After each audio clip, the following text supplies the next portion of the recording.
And a very good morning to you. Welcome. It is, wow, can you imagine? We already have half of the week done. It is 7 a.m. right now on Wednesday, May 21st, 2025. Welcome to ONNJ Mornings. I'm Ken Rosato. Yes, when I'm dumbfounded like this, it's because I'm still half asleep like you are, and I'm realizing it's Wednesday? What? It feels like it's Sunday. I don't know. We're going to take your calls at 888-658-0234, 888-658-0234. We could see some showers this morning, becoming steadier and heavier, and in terms of rain later in the day. Chilly, damp. It does not feel like it had been feeling all along. This feels like, let's just say, early spring. It's going to be damp, highs only in the upper 50s. We're not even going to see 60. We go to meteorologist Mike Favetta, a first check of the Garden State forecast. Mike, what's going on with Mother Nature? Did she fall asleep like me? Clearly, or thinking that it's back to March earlier this year. It's a very chilly forecast with the gray skies. And yes, the rain, like you had mentioned, temperatures running several degrees, maybe 10, 15 degrees below average. Right now, we start in the 50s, which is typical to start in the 50s, but to end the day in the upper 50s, that's unusual. We should already be in the mid 70s as an average high. We're actually going about 5 to 7 degrees warmer, maybe 9 degrees warmer than this time yesterday, thanks to that little bit of a milder breeze coming in. But comparatively, it was very cold yesterday, and that's what's allowing for that chilly feel even to stick around for this morning. Dew points are rising thanks to the moisture in the air climbing, and that is, of course, due to that easterly breeze blowing off of an Atlantic Ocean, keeping the winds fresh, anywhere from 26 to 32 miles per hour, gusting this afternoon at the shore. It stays breezy throughout the day tomorrow, although the winds start to shift from the north and west. It doesn't do much to clear us out. We just get another reinforcing shot of rain. Here's the cloud cover that came in throughout the overnight, giving us our gray sky. Had a few early sprinkles this morning, so the ground might be wet as you make your way out the door, but there is some more steadier rain that's on the way. And the futurecast shows that beyond about 9 or 10 a.m., you see all of the wet weather coming in. These are the steady showers through the noon hour, and even some thunderstorms on the way for tonight. Look at the temperatures in the 40s across most of New Jersey, 50s at the coast. A very chilly way to start off tomorrow morning with more of those heavy showers and lasting throughout tomorrow afternoon and evening. I think Friday also stays pretty gray with temperatures that remain in the 40s and low 50s throughout the afternoon, and the clouds and the drizzle will be around as well for Friday end of day. Friday night, the rain continues. I think we finally clear it out by Saturday morning. And even though Saturday morning shouldn't be bright and sunny, there'll be some clouds around, specifically in northern New Jersey, maybe get some clearing down in southern New Jersey. We'll see a little bit of a rise in temperatures to the upper 50s, but not go much higher than 60 or 61. And that, of course, is due to the overcast. Sunday finally breaks through and brings back the clearing, but we gain a few degrees each and every day from the 50s now up into the low and mid 60s by Saturday. Ken, I think the next time we see 70 is on Sunday, and that'll feel nice with some sunshine back in the forecast too. Well, after all, it's only February, so what can you expect? Feels like it. It's crazy. Can't believe. I mean, we got Memorial Day weekend coming up, and we're in the 50s. It's crazy, But Mike. this is All the right, case. so I feel like every Memorial Day weekend, it's always cloudy, cool, a little rainy, and here we go, starting off the week that way. little last like fingernail claw the cold weather from the springtime. All Yep. right, Mike, we'll check back, buddy. Thank you very much. 7:04 is our time right now. Let's take a look at some of the traffic we have. This is mile marker 136.8 south of exit 136 on the Garden State Parkway. And this is just volume at this point. Kind of surprised by how much volume you have. Oh, now the camera's I was going to say it's going to freeze on us now that we go live. But if you take a look at the right side there, that's heading northbound from 136, so exit 136, which is Linden, Roselle, Winfield Park area. And you could see just the amount of vehicles on the roadway this hour, kind of heavy, really heavy for this time of day. We do have a lot of problems on the Garden State, up and down on the GSP northbound south of exit 145, just about 8 or 9 miles north of that point. That's by I-280 in East Orange. All lanes are open, but really heavy volume. An overturned vehicle, Route 73 northbound at High Street in Mapleshade Township. 2 left lanes of the 3 lanes are blocked. That's causing massive problems there. Disabled vehicle on I-678 southbound at Terminal 4 in New York. The right lane is blocked. And we have a crash investigation on Route 9 northbound at the Edison Bridge in Wood. Woodbridge. All lanes are closed. Delays at the Holland right now, it's 25 to 30 minutes in, 30 minutes at the Lincoln Tunnel. Take a look at 8095 approach to the GWB if we could. That's about a 35-minute approach into Manhattan.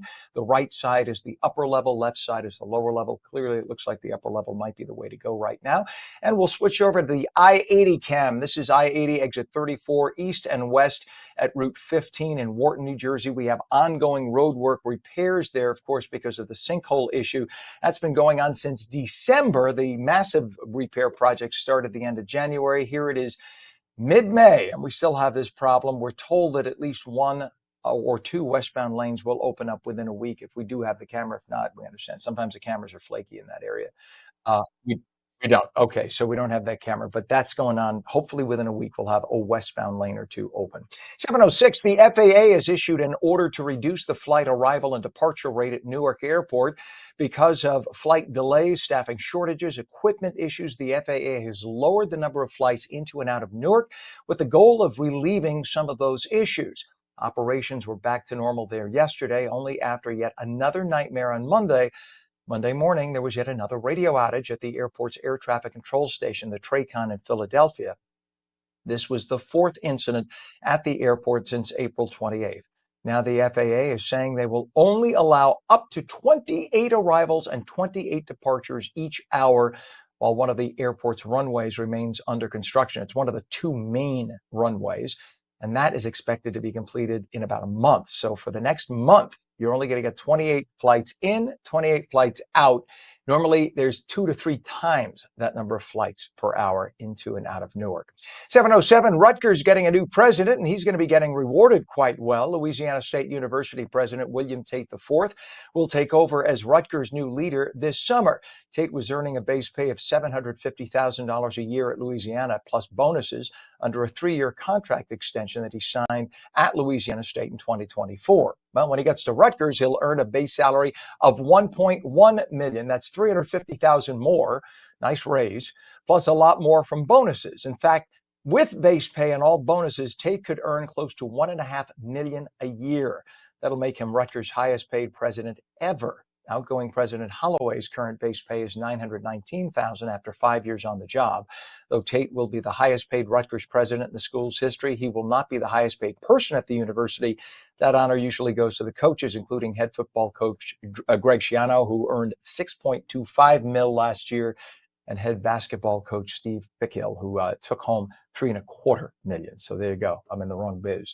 7:08, a new waterfront for Jersey City. Officials say they were present as contractors broke ground at the first building of the Bayfront redevelopment project, a major milestone in the city's largest mixed-income community initiative. The city of Jersey City bought the 100-acre plot of land back in 2018. It cost them $170 million. The building has waterfront exposure located along the Hackensack River. It's 6 stories high. It'll have 210 apartments with 80% set aside as affordable and so-called workforce housing.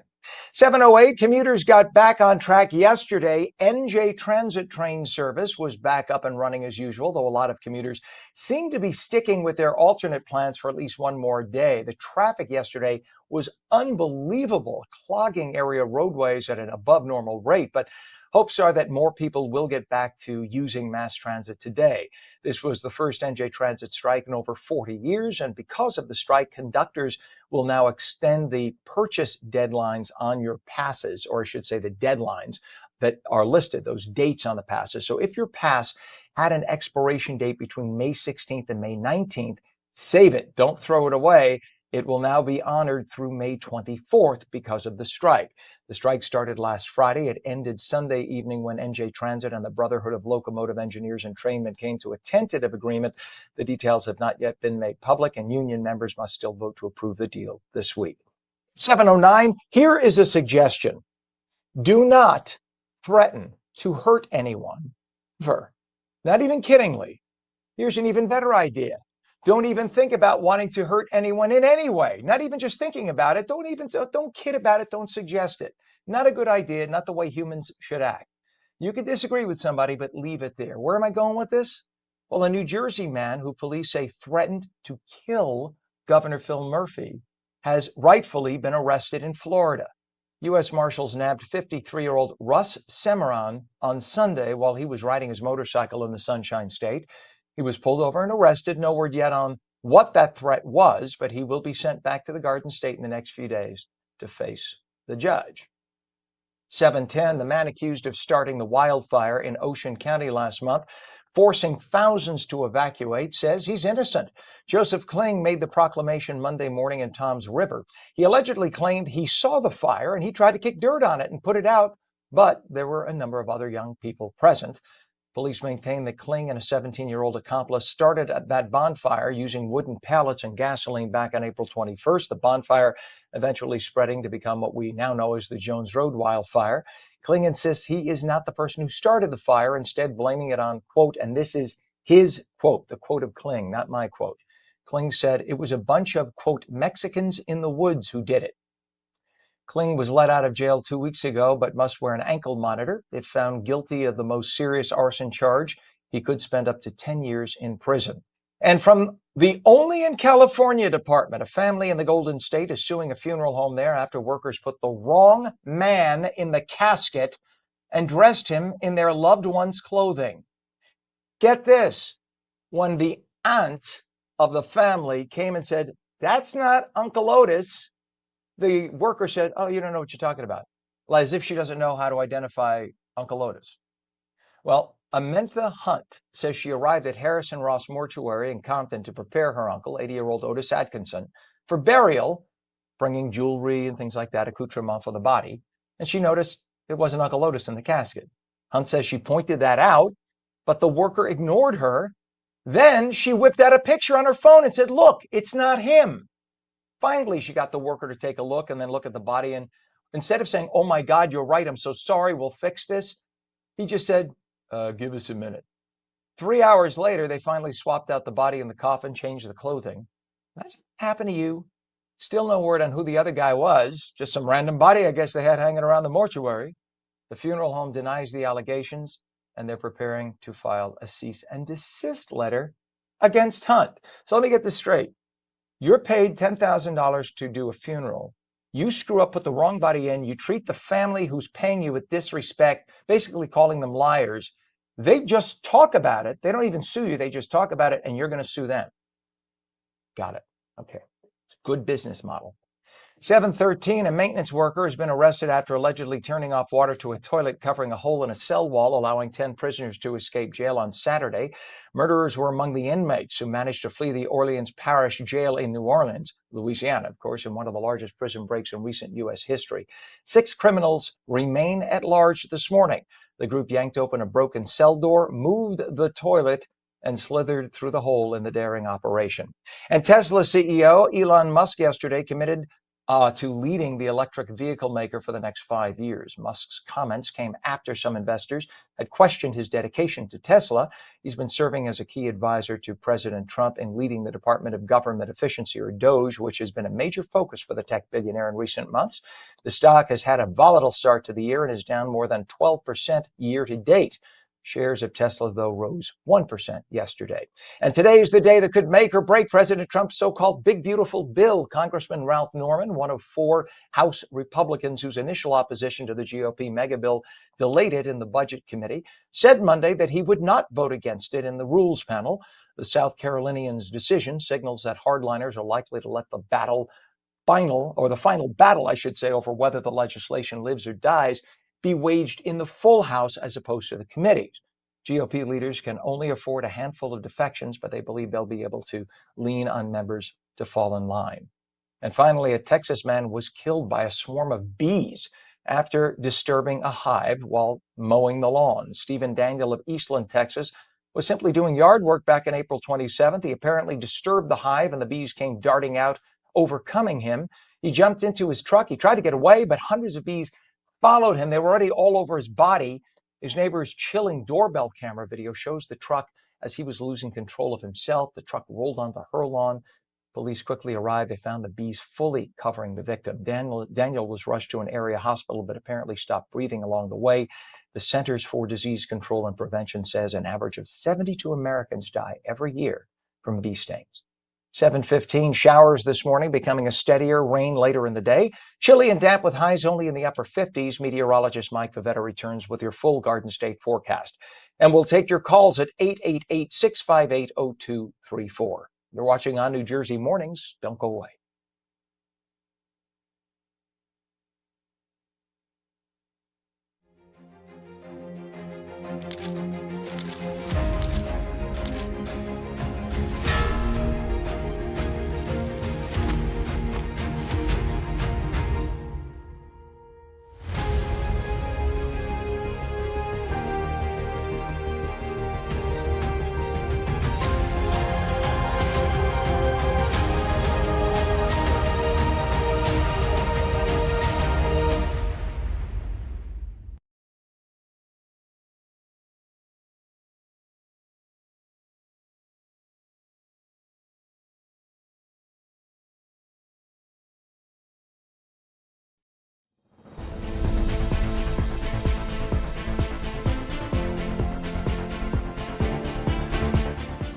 And welcome back to On New Jersey Mornings for your Wednesday. I'm Ken Rosato at 7:16, taking your calls at 888-658-0234. We're going to have some showers this morning, becoming a steadier rain later in the day, but it's going to be chilly and damp.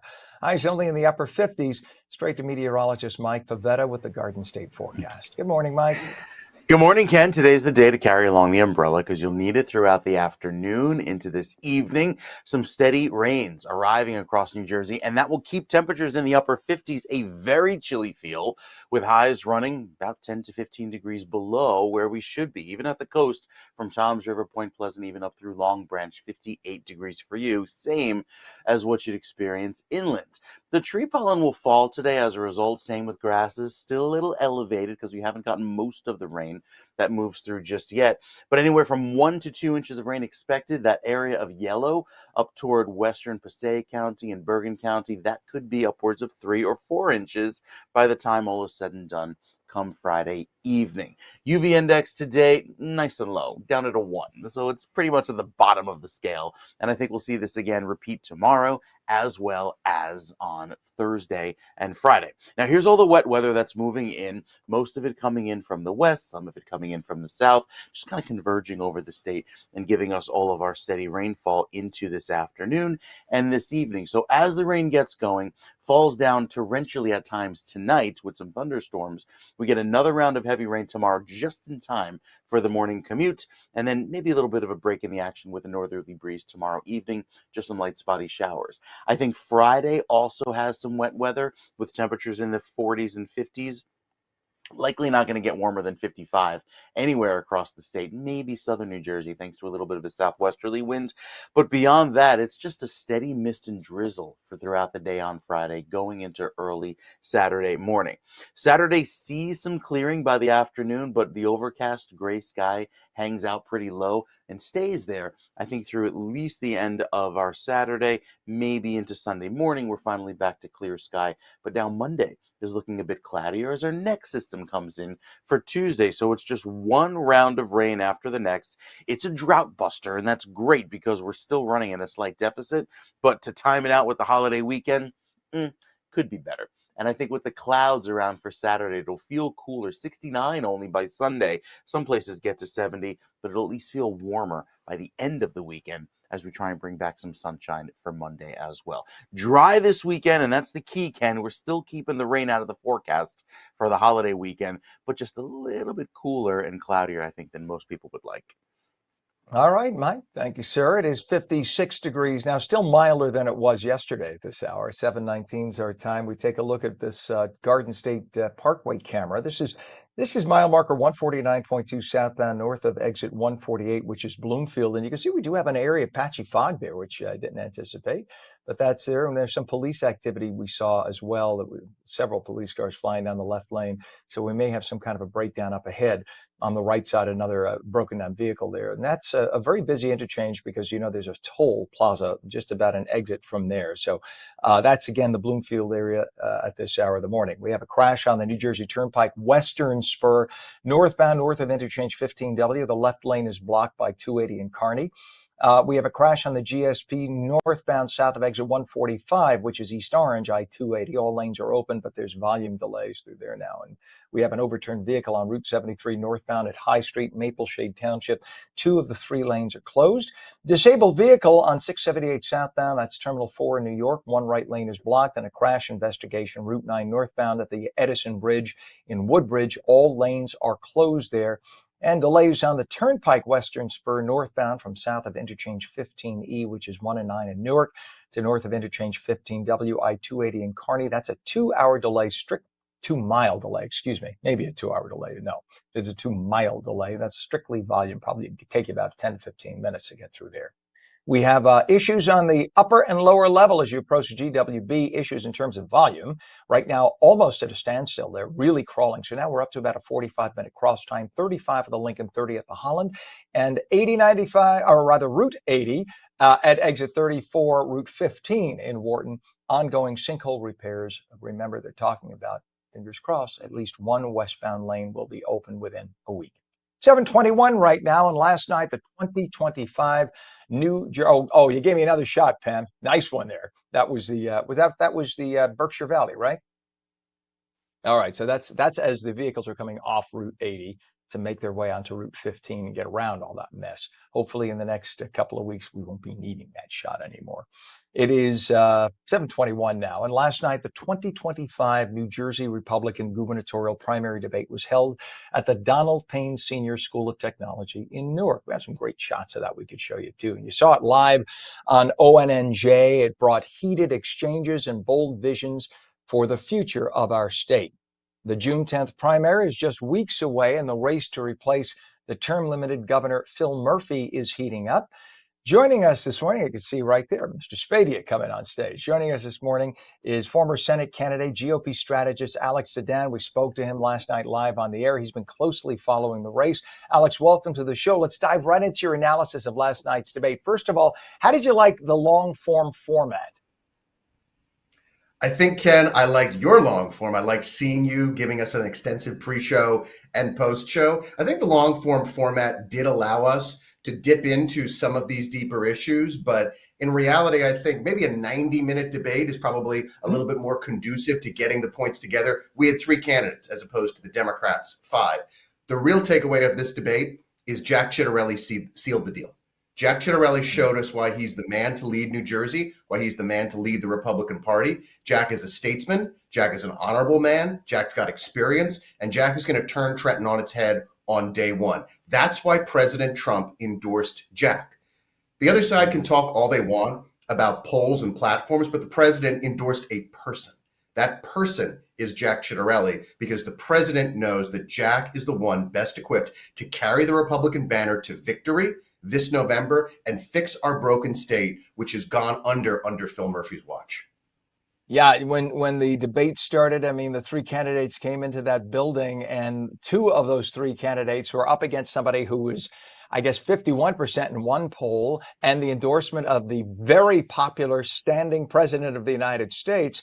They literally had to come in there with pictures that people shouldn't see in order to try to win that debate. That would have been a very, very difficult win.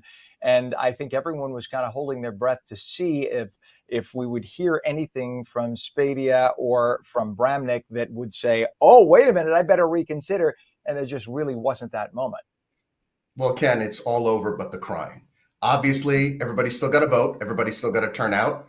And I know Jack, and he's going to work the hardest that anyone can possibly work until the very last minute that the polls closed. But you saw last night why this race, according to the polls, is such a runaway for Jack Ciattarelli. Jack covers all the bases of the Republican Party. Moderates respect Jack. MAGA conservatives respect Jack. Libertarian conservatives respect Jack. The Republican Party has a very broad tent, and Jack has broad support among each and every one of our pillars. They know he's the best candidate to take this forward. Yeah, Jack Ciattarelli kind of walked right down that line. So he's moderate enough because he's been anti-Trump to a little tiny extent in the past, when a lot of people were. Let's face facts. Eight years ago in New Jersey, Trump was not a popular candidate. Today, I mean, he came within points of winning the state, 5, 6 points. That would have been unheard of. I mean, 10 years ago, Trump who? Or why would we vote for Trump? That was the concept in New Jersey. So the fact that he has become more popular, yet Jack Ciattarelli kind of walked that line. I'm not quite a MAGA head, but at the same time, I support your guy Trump. And now in the general election, whoever it is, whether it be Ras Baraka or Mikey Sherrill or Gottheimer, whomever else, that Jack Ciattarelli is able to say, hey, I'm not a hardcore MAGA supporter, yet he still has support of the president. Well, Jack has said consistently that he supports the president of the United States and wants the president of the United States to be successful. Whoever is in office, we should always root for our country. Maybe if we don't like the party of the person in the White House, but we should still root for our country. So Jack's been consistent on that. And obviously, Jack's trip to Bedminster, where he met the president face to face, Jack's call with the president when he received news of this endorsement really mattered. Jack has that ability, whether it's with the president or an average person on the street, the cop, the shop owner, the mom who's working 2 jobs. Jack makes that authentic connection, and Jack listens to that person and tells their story. I said last night that Jack needs to tell the story of why he should be our governor. He did that last night. He talked about his conversations with police chiefs. He talked about his conversations with small business owners. Jack does that. He is all over the state, everywhere, all the time. I think it's rich for the other side to talk about being with Trump since the escalator in Trump Tower in 2015. But the moment that the president endorsed Jack, they're all questioning President Trump's judgment. Very rich. It seems that support is not as ironclad as we thought. Alex, I'm going to get in trouble for making this comment, but I look at Jack Ciattarelli as Ronald Reagan meets an intelligent Jersey Italian, and you put the two together. And what I mean by that, I mean that only complimentary. I don't mean that in any derogatory way, being an Italian American. Especially to Italians. Exactly. I look at him as he has and President Trump loves a look. He likes a certain look. Everybody he surrounds himself with has to have a certain professional, good-looking look. Jack Ciattarelli's handsome. He has the confidence. He always has a smile on his face. He doesn't get, whether he's mean or not in the background, and we don't know, we won't even judge on that. He always comes across warm and affable in public and confident. Those are all the attributes that President Trump likes, and I think the average voter likes. Reagan had that. So if you take the Reagan look, if you think about the qualities, the hair and everything else, there's a kind of similarity there, only there's a little Jersey swagger in Jack Ciattarelli that Reagan wouldn't have had. And you put it all together, he might be the guy just now. It's the phrase that was used to describe Reagan and has been used to describe great politicians throughout the history of our country is happy warrior. Jack is a warrior, but he's also happy about it. That smile on Jack's face is genuine. He's genuinely happy to see people. He's genuinely happy to connect. Part of the reason that I've endorsed Jack and have been proud to call him my friend is because of the person who he is. It's not just his policies. It's not just his electability, although those are very important in an election.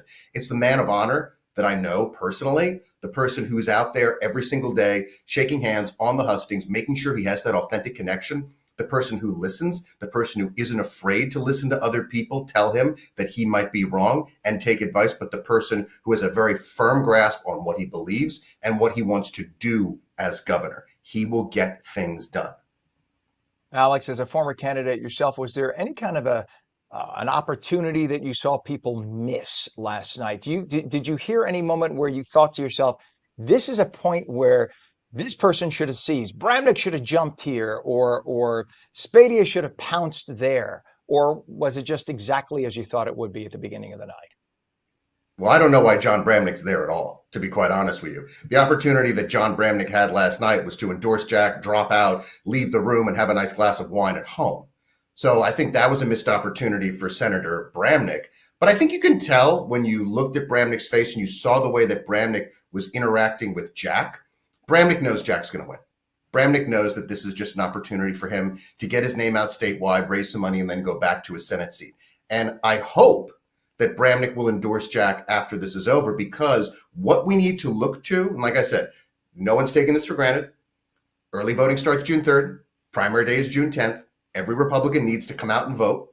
But on June 11th, we need to unite this party. We need to unite this party behind our nominee, because the numbers game in New Jersey is still not in our favor. There are still more registered Democrats than Republicans in New Jersey. If we are going to turn the state around and fix it, we need every Republican to come out in November and vote for the Republican nominee for governor and down ballot, because we need to try and flip some assembly seats.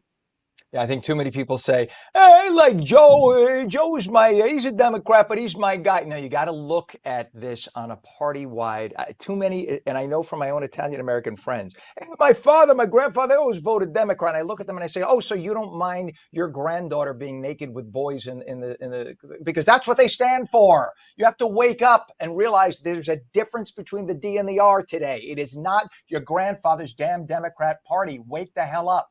I'm just tired of it. And I'm sure you are too. As you can see, I'm frustrated. I know it's not your grandfather's Democratic Party. It's not your mother's Democratic Party. It's not your older brother's Democratic Party. The Democratic Party has changed. The Democratic Party has gone full woke. It lost its mind during President Trump's first term and still hasn't found it yet. And if you look at the Democrats who debated on Sunday, and I know you were there, Ken, you see that the name that they all have on their lips is Jack Ciattarelli, Jack Ciattarelli, Jack Ciattarelli. The Democrats are gearing up because they know that Jack is going to be the nominee of the Republican Party. Jack's a formidable nominee, and they are trying to use Jack, get this, to scare their own base into voting for them. That is the definition of a front runner. Jack is the front runner. There you go. There you go. Hey, when are you going to run again? Can we ever get you to run again? New Jersey's lost that you did not become a senator. Ken, I think I might go for a run in a couple hours here, do a few miles around the lake by my house. That's when I'll run again.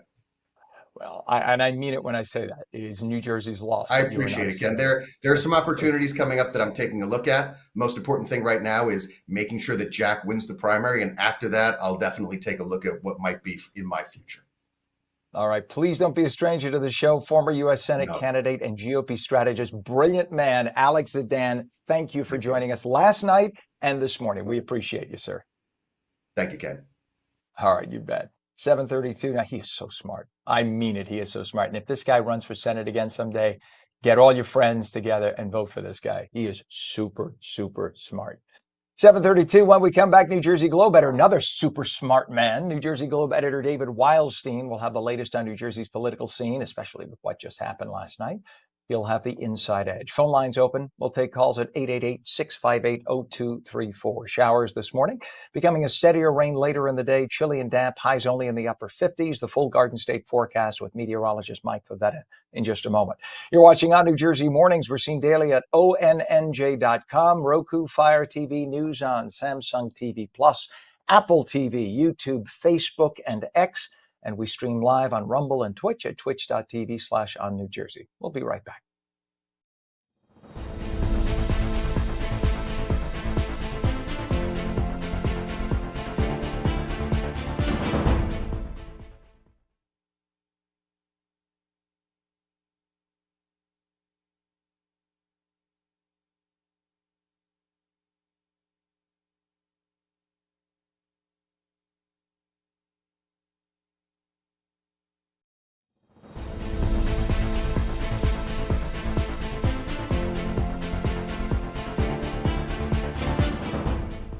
A very good morning to you. 56 degrees, 7:33, Wednesday, May 21st, 2025. I'm Ken Rosato. Welcome back to ONNJ Jersey Morning. Showers this morning, becoming a steadier rain later in the day. Chilly and damp, highs only in the upper 50s. Meteorologist Mike Favetta with the detailed Garden State forecast. Good morning, Mike. I guess Rocco's upstairs now, your doggy?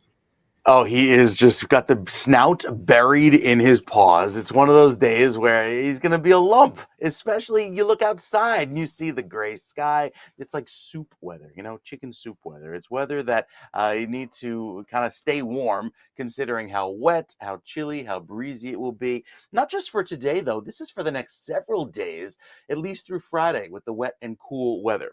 I think Saturday dries out, but there's still some clouds around. And then Sunday, we finally bring back the sunshine with some milder weather in the 70s. Far from 70 today. In fact, we'll hold in the upper 50s up to 60 in Avalon and down by Cape May. With that rain moving in right now, it lasts through the afternoon and comes in waves. We get some heavier downpours throughout the evening into the overnight.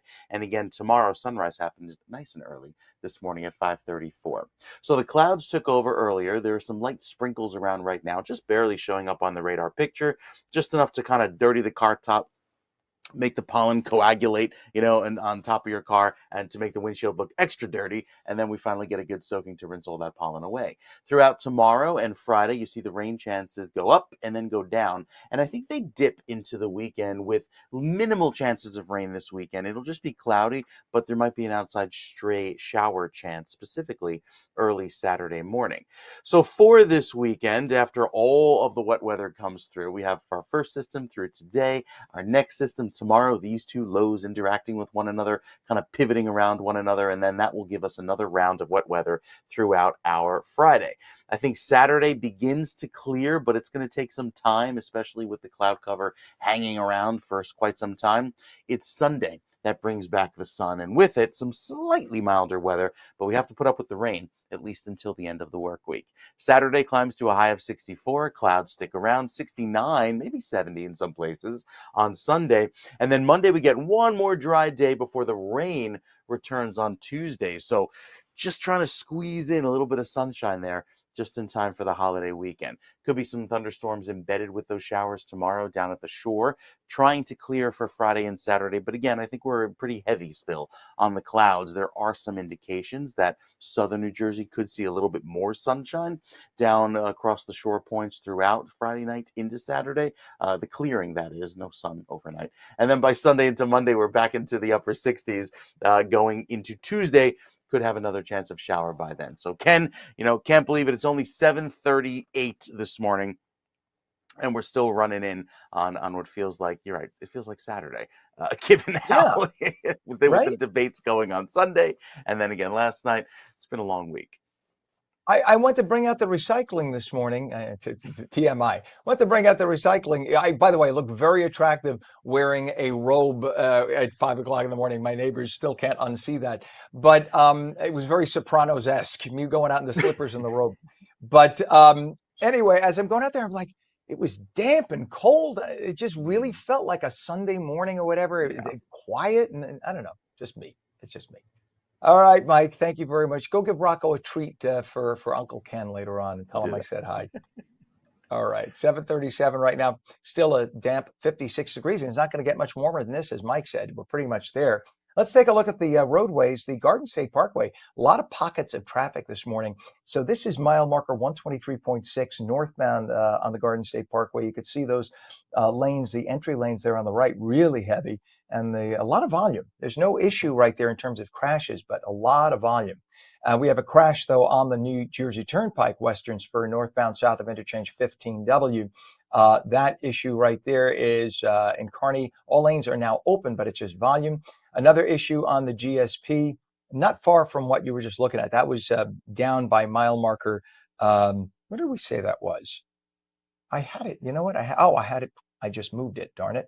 We were looking at South Amboy. Yes, thank you. Pam always comes to the rescue. So that was mile marker 123.6. So that's South Amboy, what we were just looking at. Just north of that a little bit by exit 145, which is I-280 in East Orange, we have a crash, and that's causing, all the lanes are open. That's causing a lot of delays through there. And there's a crash investigation, Route 9 northbound by the Edison Bridge. All lanes are closed. Route 9 northbound at the Edison Bridge. Delays on Route 23 southbound from south of Reservoir Road to south of Old Ridge Road in West Milford Township. All lanes are open, but a lot of delays through there.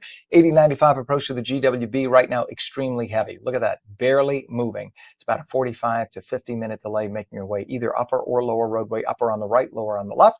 And same, not so great at the Holland or Lincoln. Right now, it's about a 35 to 40-minute delay at the Lincoln and about a 30-minute delay at the Holland. It's 7:39 right now, and it is time for Politics from Trenton, explained like nobody else can do it.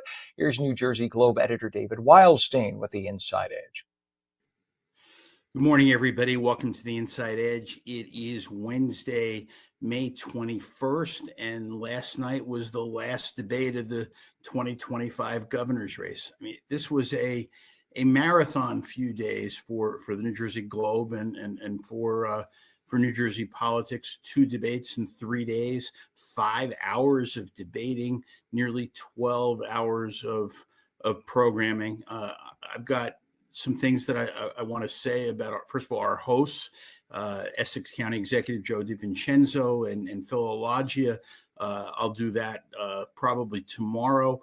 There's a lot of thank yous, but I want to talk about what happened in the Republican debate between John Bramnick and Jack Ciattarelli and Bill Spadea. There was some news broken. All three of them called for the reinstatement of the death penalty. They all said they would support portable tenure so that teachers can move to different teaching jobs and still retain their tenure. John Bramnick said that he'd tell Rutgers that they can't spend as much money as they do on high-priced coaches. But Jack Ciattarelli and Bill Spadea said that they support that. John Bramnick says he could run New Jersey with a $53 billion budget. Bill Spadea says he can do it for $46 billion. Jack Ciattarelli said he could do it for less than what it is, but would not get pinned down to a specific number. They all backed interim U.S. Attorney Alina Habba. They all said that she was right to charge Congresswoman LaMonica McIver. They all trashed bail reform, former Governor Christie's signature piece of legislation to combat crime. Ciattarelli and Spadea, this I think is really important. Ciattarelli and Spadea said they will nominate their top choice for Attorney General, a position that kept coming up over and over during the debate. Even if that person has to remain as acting, they're not going to pick somebody based upon their ability to get Senate confirmation. I think that is fairly important. I can't say enough great things about this team that we had for these debates. Joey Fox and Micah Rasmussen, Laura Jones, Matt Rooney on the Republican side, Rider University on Jersey, just tremendous partners. What a great team with Laura Jones and that entire crew. And I got to tell you, one of the best things about this debate is I got to meet Ken Rosato.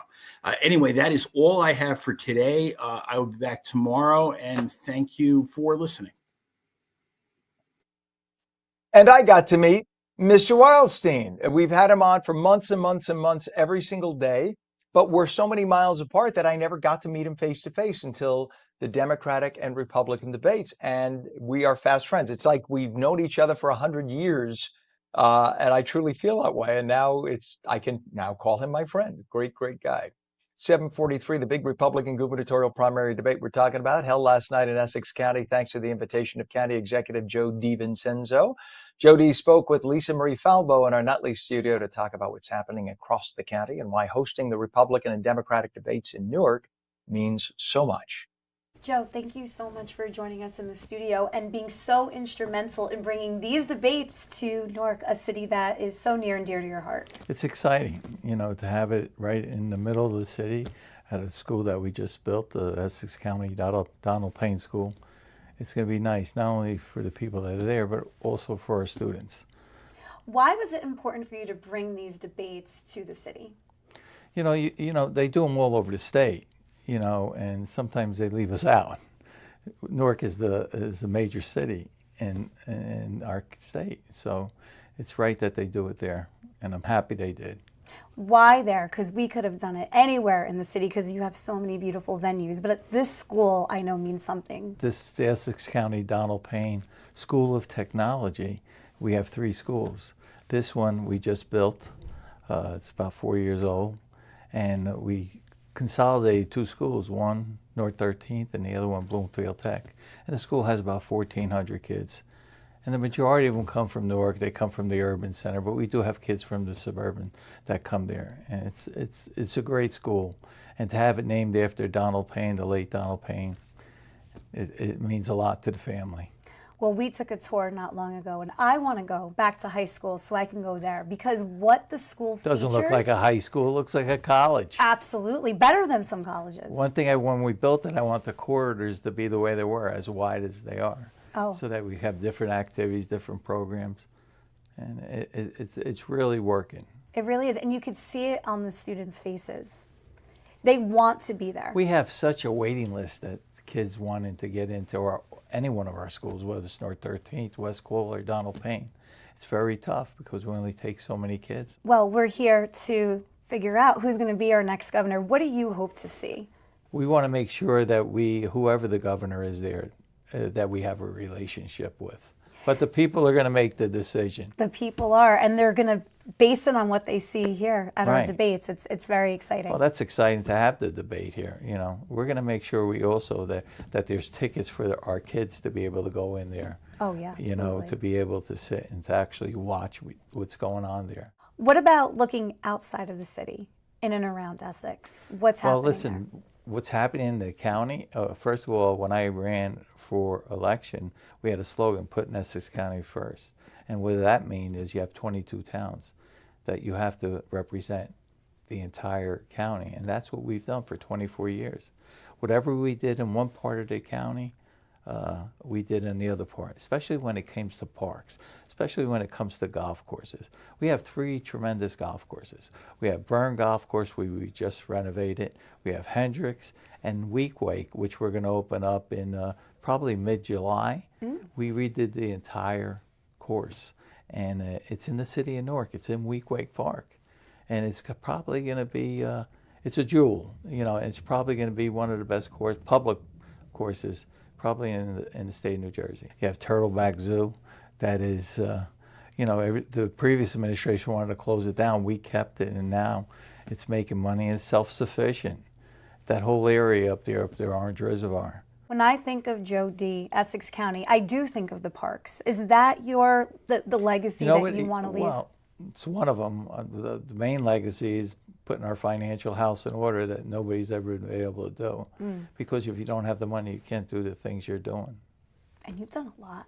Well, I've done a lot. I got a good team, and we work together as a team, and we get things done. But you have to go out and get the money. I have to have relationships with the governors, which I do, and they've been all very supportive to the things that we're doing because they know the things that I'm going to do. I'm going to spend money the right way, and it's going to do for projects for people and people that want to utilize it.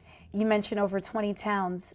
22 towns. 22 towns. So many different personalities, though. No question. Right? At Essex County, I mean, it's home But to a lot people, of I big have to tell you, personalities. the reason that we've been successful is because we reached out to all 22 towns. We engaged them, all right? Not only the mayors, but the council people. But most important is the people that live there. We made them feel part of what's happening in Essex County. In the past, the people in the suburban area used to say, oh, the urban center is getting a lot more than us. Why should we be Democrats or Republicans? I said, listen, when I become county exec, what I'm going to do is make sure everybody gets a share of the pie. And that's what's happened.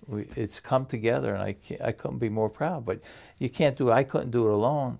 You know, I could have the vision, the passion, but you have to have a great team. And I have the best team in the state of New Jersey. You really do. And you're great at branding, too. Right? You have very good marketing. There's no doubt. I have a very good PR person, too. Yes. Anthony Puglisi. Yes, he is. Who does a great job. But I'm very engaged in it myself, too, like things You that can I tell. do. But it I makes a follow- difference. Yeah, I have to. You've been at this for 24 years? I've been county exec for 6 terms so far. Oh, and when I'm running, is- I run next year for Next year. re-election. Okay. So What know, keeps you going? just keep on doing what we're doing here. You know, as you get these places built, the next thing you have to do is be able to maintain them, the buildings. And that's what people watch. When you build a park, they want to make sure, okay, you did it once, but when it goes downhill, are you going to do the same thing? And that's what we've done. Every one of our parks, we started out with 17 parks. We have 24 parks now. Wow. Every one of our parks, probably because I've been there so long, we renovated each one of them. You know, when the playground goes down, we make sure we do what we do. When the synthetic turfs are worn out, we make sure we put another one. We just stay on top of it.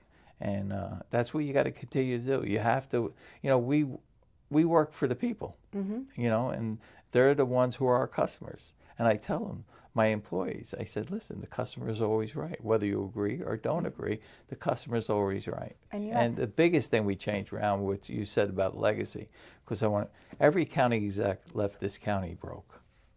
All right. And what happened is we had a huge debt when I took over. All right. We were junk bonds. Today we're AAA bond rating. Whoever thought in Essex County you could get AAA bond rating? And our debt, we reduced it about like $50 million. So things are going in the right way. Well, Joe, this was so much fun. Thank you so much for taking the time today. And thank you again for opening up your city for our debates. Our city and our county. All right. And it really was magnificent. That school, it's just one of the most beautiful tech schools I've ever seen. You could literally eat off the ground. And I'm not kidding when I say this. I mentioned it Monday morning. There were people whose job it was to go around with these long sticks. Pam, I don't know if you saw it. Pam, our director, she was there. These long, like canes. And at the bottom, they had these little, what looked like tennis balls. And they were picking up scuffs on the polished concrete floor. Yes. Oh, Pam didn't see it? I mean, they had like 5 people doing it. The place, you could eat off the floor. Clean, it smells clean, it's big and brand new and bright, and it's already 7.5 years old. The kids who were there, all dressed in uniforms, impeccable. That's the way you run a school. And that should be the example for all of Newark schools. And from what I'm hearing, that's being held up on a pedestal. That would be a game changer because those kids are proud to go to that school. And I believe I heard 80% end up going to college, and then the rest end up graduating with a trade because it's a trade school, a tech school. They teach trades there. Brilliant. That's the future of Newark right there. 7:51, and I'm Ken Rosato. Good morning to you. Welcome to ONNJ Mornings. Our number is 888-658-0234. Some showers this morning, becoming a steadier rain later in the day. Chilly, damp, highs only in the upper 50s. Straight to meteorologist Mike Favetta. He has the Garden State forecast. Good morning, Mike. Good morning to you, Ken. Looks great across northern New Jersey today if you like the rain. It's going to be wet. It's going to be chilly. It's going to feel raw, and especially with the clouds around for this morning, starting off in the 50s and staying in the 50s. Not much movement on the temperature scale today, even though toward Newark and Jersey City highs will climb just up to 59 degrees, not even touch 60 today, even back over up along Route 24 there toward Morristown, 57 as your high. So plan on a very wet finish to the week. It helps the drought, which is still ongoing in sections of northern and southern New Jersey, but we did receive quite a bit of rainfall, especially last week, that helped to bust some of the drought. However, now with the last 30 days, the numbers are starting to increase in terms of rainfall deficit. I think that will come to a grinding halt by the time we get to Friday, improving our drought scenario, given how wet it will be. And of course, even through the next several weeks, going at least through the end of May, higher than average rainfall chance, which we're already starting to see on the 7-day. Speaking of 7-day forecast, there's plenty of wet weather around today, tomorrow, and even some mist and drizzle lingering for Friday. I think Saturday is cloudy, specifically in northern New Jersey, with clearing by Sunday, 69 as the high. We get one more day of milder weather, 71. Still likely pretty cloudy on Monday, and then the rain returns as soon as Tuesday. So can't get a solid stretch of several days of sunshine. It's likely going to be just a little wet through the end of this week, even down the shore, with some clearing trying to occur at the beaches for Friday and Saturday. But notice the highs only in the mid 60s on Saturday and 67 by Sunday. So still feeling pretty cool as we head into the end of the weekend, starting off the holiday week on a rather dry note, but then quickly turning wet as soon as Tuesday. So a couple days of dry weather, not necessarily warm and sunny. So I think we'll take what we can get, especially for the long holiday weekend, Ken. All right, sir. Thank you very much. At 7:54, a lot of crashes to talk about this morning with the damp roadways. We have a crash investigation on US 9 northbound Edison Bridge in Sayreville. All lanes are closed there. We have a crash on the Garden State Parkway northbound south of exit 145, I-280 in East Orange. The lanes are open, but a lot of delays through there. And a crash on the New Jersey Turnpike Western Spur northbound south of interchange 15W, I-280 in Kearney. The lanes are open, but heavy again through there. Disabled vehicle on the Garden State Parkway southbound exiting 130BA at US 1 in Woodbridge with a lane blocked, and a crash on the New Jersey Turnpike outside exit interchange 15E, which is 1 and 9 in Newark, and that is causing delays all due to volume right now. The inbound 8095 approach to the GWB into New York City, you can see, is crawling about a 45-minute crossover time right now. Upper level is on the right, lower level is on the left. And we still have the ongoing roadwork repairs on I-80 exit 34 Route 15 in Wharton. This is going to go on at least another week or so before we have one or two westbound lanes open. And you can see, right there, that is the median at Berkshire Valley. Oh, no, that isn't. Is that? That's Pondview. 15 at Pondview. So you can see this is by the detour, the vehicles getting off I-80. They're those trucks. That's where they're getting off I-80 to detour onto Route 15. And you can see the morning stream, and it's damp out there as they make their way around. 7:55, if you work for a government agency in New Jersey and you have their health care, you could be seeing a hike in your premium, and the cause may be those GLP-1 weight loss drugs. That's right. It seems so many people are on those Ozempic, Wegovy, all those things.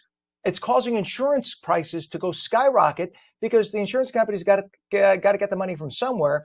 And the government insurance was one of the first to say, hey, we'll pay for it. So now this year, it's twice as many people as last year who are on those drugs. And it costs a fortune because once they're on those drugs, most people have to be on those drugs for life. Costing a lot of money. Don't be surprised if they don't reconsider coverage of those drugs. But remember, President Trump is trying to figure out why you could get those drugs for $80 a week in England, and in the United States, it costs like $1,100 a week. And that is bankrupting our insurance companies. That's why they're passing on the cost to you. And that's why President Trump's trying to do something about it. 7:56, in typical liberal fashion, to shut down any speech that disagrees with radical progressive left-wing orthodoxy, a state representative in the state of Maine who dared to speak in favor of girls being allowed to compete in sports without biological males got censured by the state legislature. She was banned from being allowed to vote on behalf of her constituents who elected her. There she is on the screen right there. That legislator took the case all the way to the U.S. Supreme Court. They voted for her and against her liberal counterparts 7-2. That means it's one or two of the liberal Supreme Court justices voted in favor of this woman who's a conservative, mandating that her voting rights be reestablished. But think about this. She is a duly elected representative in the state of Maine, and for 3 months or 4 months, she wasn't allowed to vote on behalf of her constituents because the other liberal legislators just didn't agree with her. So you just shut up and go over there and sit in the corner. That is offensive to the core. This is liberalism. If they don't like what you have to say, they cancel you, shut you down, and discard you. Attorney General Pam Bondi is also looking into it. She's going to sue Maine to make sure that this never happens again. This is the same political party that goes out of its way to give rights to illegal aliens above and beyond those of American citizens. But yet you have a duly elected official. They don't like what she has to say, so they cancel her. These are the people who kept saying that Trump was an existential threat to democracy. Hey, Democrats, pick up a damn mirror. You don't like what somebody has to say, debate them. You don't cancel them. And good thing for the Supreme Court. Otherwise, can you imagine where this country would be? 7:58, the FAA has issued an order to reduce flight arrival and departures at Newark Airport because of flight delays, staffing shortages, and equipment issues. The FAA has lowered the number of flights into and out of Newark with the goal of relieving some of those issues. Operations were back to normal there yesterday, only after yet another nightmare on Monday. Monday morning, there was yet another radio outage at the airport's air traffic control station. This was the fourth incident at the airport since April 28th. Now the FAA is saying they will only allow up to 28 arrivals and 28 departures hourly, while one of the airport's runways is under construction. That's going to take another few weeks. By the way, Newark normally sees 77 takeoffs and 77 landings. Again, it's now being reduced to 28 until that other runway is reopened. And Rutgers is getting a new president. He's going to get rewarded quite well. Louisiana State University President William Tate IV will take over as Rutgers' new leader this summer. He was earning $750,000 a year in Louisiana. He's going to be making $1.1 million a year plus bonuses. But hey, quality gives you quality. So we'll see what happens. It is now 56 degrees at 7:59. When we come back, the big Republican gubernatorial primary debate held in Newark, broadcast live here on New Jersey. How did candidate Jack Ciattarelli do? We'll speak with one of his supporters in a moment, and we'll take your calls at 888-658-0234. Showers this morning, steadier rain later in the day, chilly and damp, highs only approaching 60. The full Garden State forecast in a moment. You're watching ONNJ Mornings, and we're coming right back.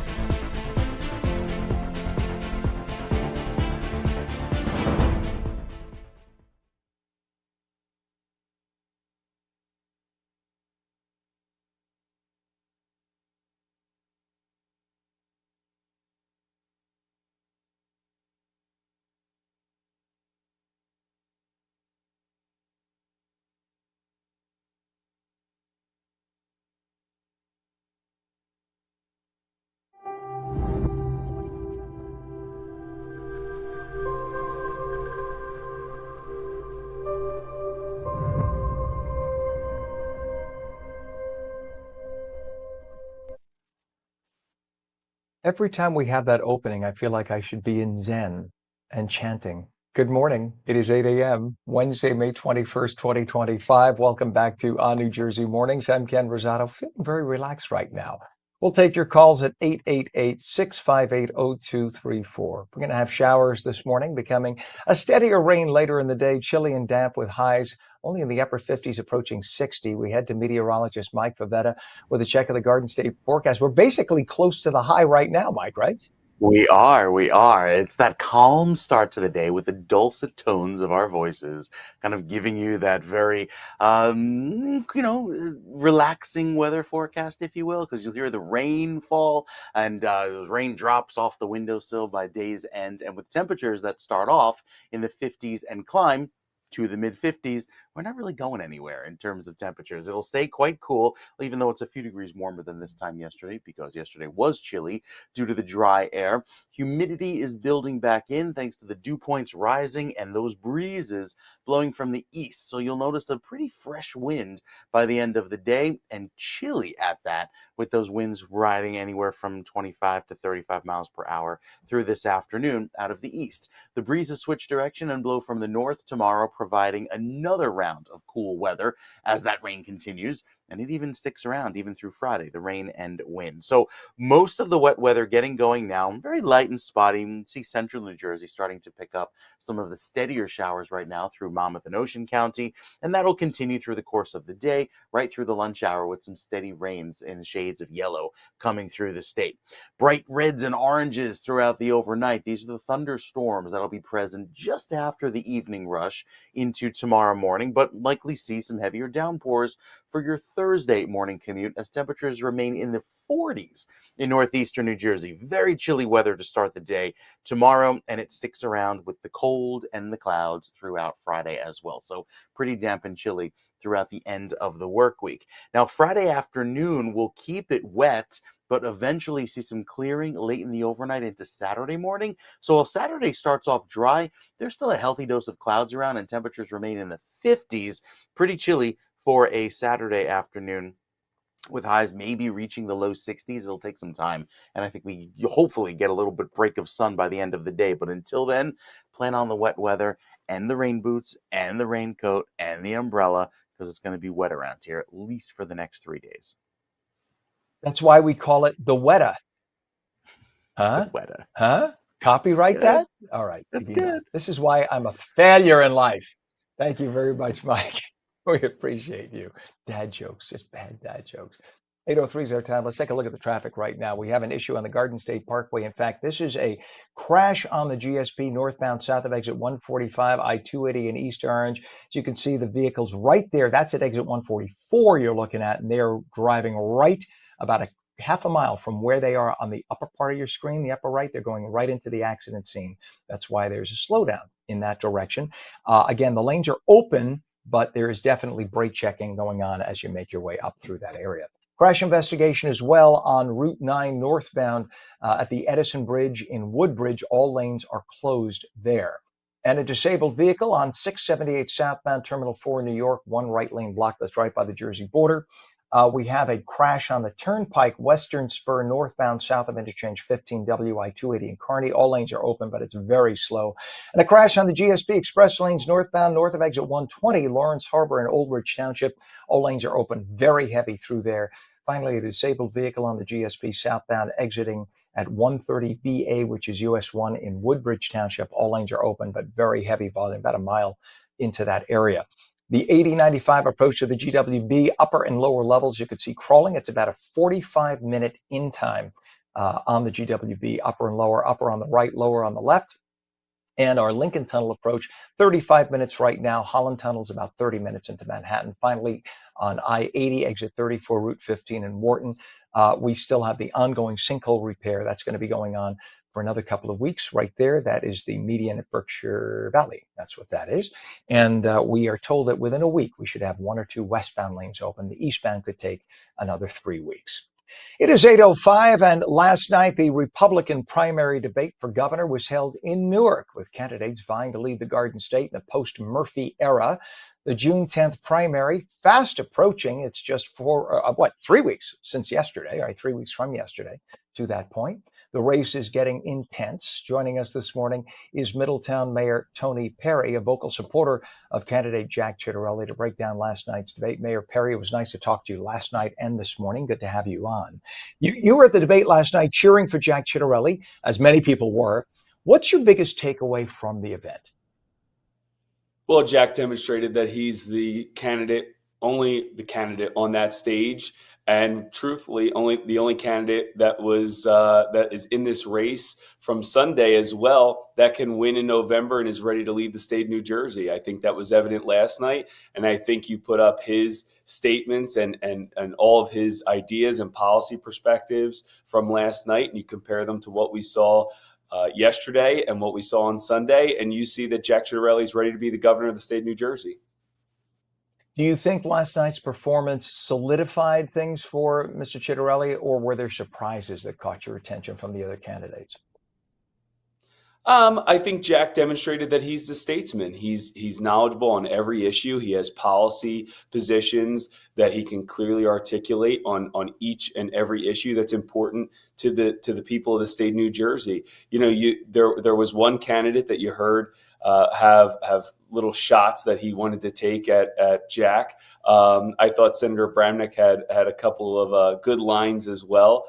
But when you see and you compare the policy positions of Jack Ciattarelli, you see his record on all these issues, the endorsement that President Trump has given him as the best candidate in this race. It all falls to Jack, and Jack's been up and down the state of New Jersey campaigning every single day, and he's going to continue to do that over the course of the next 3 weeks, and we know he's going to do that come June 11th when he is our nominee. He will continue to campaign for the values we all hold dear as Republicans throughout the state of New Jersey up until November 5th. 8:07 right now is our time, and you have called President Trump's endorsement of Ciattarelli the knockout blow to rival Bill Spadia's campaign. How did that endorsement shape the debate dynamics, do you think? Because if it were 2 weeks prior, it would have been sort of, everybody had a shot. But do you think that once that endorsement came through at a time that President Trump is very strong in the polls, even after the tariff issue, he's even stronger now than he was pre-tariff. A lot of people thought that would be the death knell for President Trump. In fact, it's actually given him more strength. So how do you think, once that endorsement came through, do you think that was it? Yeah, well, even Mr. Spadia admitted that he was very disappointed that he didn't get it. He was vying for that endorsement. And I do think that it is a wake-up call, and it's time to coalesce behind the candidate that Donald Trump, the leader of our party, has decided is the best candidate to win in November, and that is Jack Ciattarelli. There's no way you can spin the endorsement. There's not just one poll that says that Jack is in the lead. There are 6 polls that have shown Jack with a commanding lead. He has the fundraising capability, he has the policy perspectives, and now he has the president's endorsement. And you're right, a few weeks ago at the last debate, that endorsement was not there for any of these candidates. And we continued to hear about being with President Trump since he came down the escalator, and and then Senator Bramnick, who wasn't really courting a President Trump endorsement. So when it came time to endorse, and you saw President Trump come out with that strong endorsement of Jack and Jack's leadership and his candidacy to be our next governor, I think it was the final blow necessary in this campaign. And I think that you're going to see voters all up and down the state, people that perhaps weren't in favor of President Trump in 2016 or weren't keen on his candidacy, that now have witnessed and seen the damage that President Joe Biden did during his 4 years in office that swept President Trump back into the White House. Now you have his ability to push the candidate he thinks that is going to be there for him as he pushes his agenda in Washington, D.C. And you're going to see a governor like Governor Jack Ciattarelli that's going to be able to implement similar policies here in the state of New Jersey. Mayor, 20 days from today, pardon me, 20 days from today is primary day for both the Democrats and Republicans. Many people voting absentee already. Can you see a time if Jack Ciattarelli is the primary winner for the Republicans, and it looks like he may very well be? Can you see a time when a John Bramnick or a Bill Favetta will give an endorsement to him, and do you think they'll just kind of fall back into the shadows of history and keep their mouths shut? I have no doubt that Senator Bramnick would endorse Jack's campaign. He said so at the second debate that he would support the nominee. I don't think you got that commitment from Bill Spadea. So, you can only hope, because the party does have to come together. Everyone has to put their feelings aside, and they have to go with the candidate that has won and that the people have chosen. And that, I believe, is going to be Jack Ciattarelli, because he is the best person for the job. So I do believe that Senator Bramnick has already committed to that, and I think that's great. Jack Ciattarelli committed to endorsing the candidate that wins the primary. So 2 out of the 3 candidates that you saw on the stage last night have committed to that, and I hope the third one comes along as well. And Mayor Perry, I know the debate back in February was described by some as chaotic because the candidates were talking over each other. There was almost what appeared to be anger between them. Do you feel that last night's debate was a little more civil because there were fewer people on stage and they had so much time, or did the fireworks still fly as expected? Because it felt like there was plenty of time for everybody to make their point. Yeah, there's no question about that. When you only have an hour debate, a 90-minute debate, and you have 4 or 5 people on the stage, dividing that time up, everyone's looking to get their line in. Everyone's looking to get that zinger in, that social media viral hit that they're going to be able to utilize for fundraising purposes or on Twitter or X rather, and Facebook and Instagram. Last night you saw real policy discussions for most of the night. And I think that was great. I think that David Wildstein and Matt Rooney and Mika did a wonderful job. Laura did a great job moderating. And I think that you really had to have policy positions that you could articulate. And I think you heard that last night on most of those questions. So having these short debates with a bunch of people all trying to get a zinger does nothing for the public. It does nothing for the voters. So last night I thought the format was great to be able to hear what you would do if you are elected governor and you move into the state house and you move into the governor's mansion. What are you going to do? How are you going to make the lives of the people of New Jersey just a little bit better every single day? We are headed for a fiscal cliff. New Jersey is on the brink, and we need to bring it back before it is too late, before my kids and future generations of New Jerseyans are unable to live in the state of New Jersey. Yeah, a lot of people I spoke with had pretty much the same thing to say about this long form debate, and that is that this is the future, that because we have streaming today, we have video streaming that we didn't have 5-10 years ago, or at least not to this extent. We have actual TV stations that are streaming, so that we have the affordability of the time. We have that gift to be able to give. That this is the venue for things like long form debates. It doesn't do anything for a commercial broadcast TV station in Manhattan to squeeze aside an hour to take Wheel of Fortune off the air and Jeopardy or something and put on a quickie debate with zingers and 10 people trying to get a word in. It does nothing. It's like just saying you had a debate. Nobody gets a word in. Giving the time like this and allowing all the TV stations, which we did, any TV station that wanted could dip in and take what we were broadcasting and put it on their air. That's something unheard of because they wouldn't do the same for us, but we did it for them. This afforded everybody the opportunity to listen to the long and thoughtful responses from all of the candidates. And because the candidates didn't have to worry about the clock as much, they didn't have to worry about trying to get that zinger in or stepping on the other person because they were going to have an opportunity to make a response. So this really, do you feel that this is the future right here, whether it be on New Jersey or another streaming channel, hopefully it's on New Jersey, that this is the way that debates are going to go in the future? Yeah, and it should be. We shouldn't have to worry about all these commercial breaks. They had 3 breaks throughout the 2.5 hours, which I think is good for everybody. I know it was good for the audience to get a stretch in every once in a while, and good for everybody to kind of regroup. But the important thing is, and kudos to you all for the unbelievable amount of time that you took outside of the auditorium, out on the street, talking to different individuals from all camps, all supporters. I think it was great. And I think that if we want to truly educate the public on what New Jersey is facing, if we want to make our electorate informed about what the positions of our candidates are, we have to allow. And if the people choose to tune in for an hour, a half an hour, 2.5 hours, then that's their right. But we gave them the opportunity, and there's no reason that the public and the electorate won't have the ability to say, I didn't have the opportunity to know more about a candidate. And so kudos to you and the network for putting that on, and the collaboration that you had with Save Jersey and NJ Globe to really bring this together. And it floats on the internet forever. So if somebody doesn't want to watch it in its entirety today, they can go back and play back all 5 or 6 hours. It's nothing like a rainy Saturday to play 6 hours of pre-debate, debate, and post-debate, right? Get lots of popcorn. But yeah, it's always there. And you're right. They could stream through, go ahead, take a listen to just their candidate, whatever they want.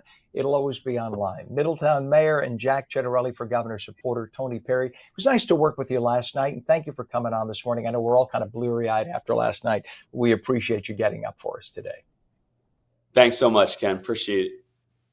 You bet, Mayor. Have a great day. It's 8:17 right now. 56 degree showers this morning, becoming steadier later in the day. Chilly and damp. Highs only in the upper 50s. Meteorologist Mike Favetta returns with your full Garden State forecast, and we'll take calls at 888-658-0234. We've been having some issues with the phone system. Pam, it's out again. I don't know. We'll figure it out. So if you call right now and you don't get through, we're working on it. You're watching ONNJ Jersey Mornings. Don't go away.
Welcome back to ONNJ Jersey Mornings. I'm Ken Rosato. It's 8:15, 56 degrees. And yeah, if you're trying to call in right now, We're having issues with the phone system. We'll fix it. We'll get it done. It's the rain. The phone system doesn't want to get up like anyone else in a rainy situation like this.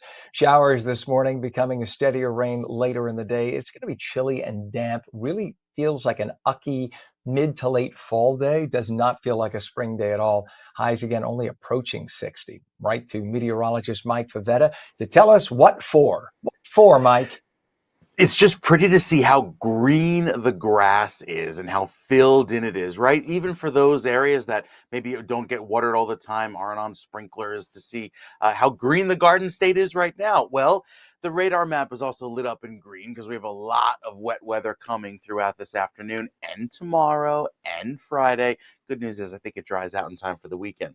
As far as currently, we're holding in the mid 50s, climbing only into the mid 50s. So what you see is what you get when you walk out the door. More rainfall on the way through this afternoon.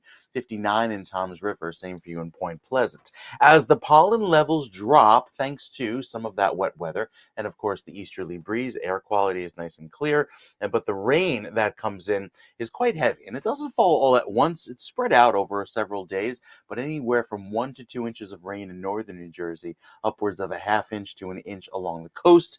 Any wet weather is good to help fill those reservoirs and keep them full as we enter our pretty wet season.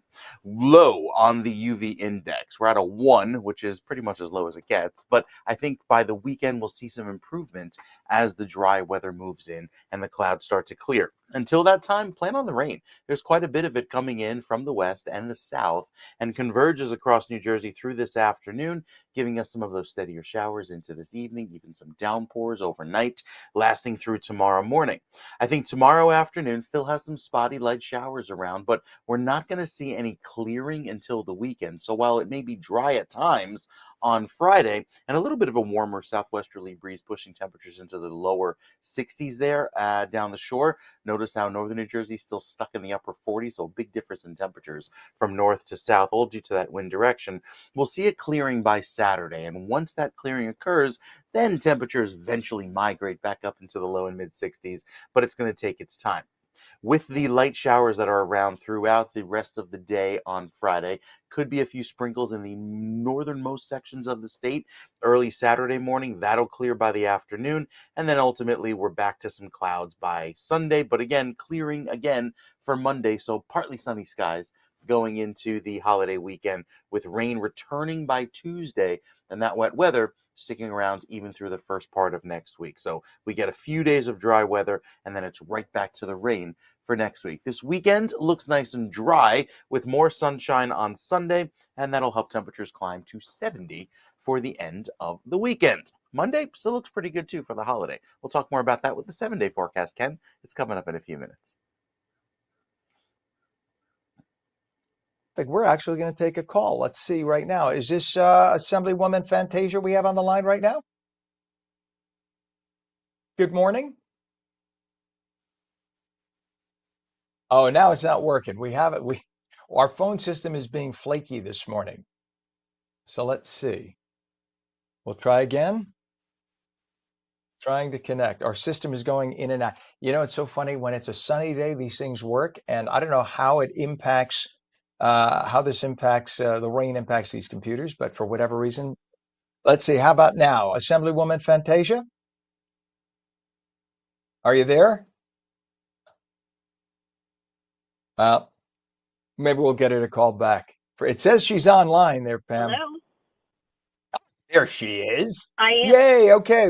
Hi. Thank goodness. It's nice to have you. So what a pleasant surprise. Nice to hear from you. So we have on the line right now Assemblywoman Don Fantasia. You were at the debate last night. Tell us what you thought. Was it what you expected at the Republican gubernatorial primary debate?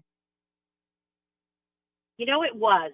I was very, very pleased with the format. I know maybe for people who aren't, eat, sleep, and drink politics, maybe it was a bit extended, but I love the fact that candidates' feet were held to the fire and they had to press forward with details.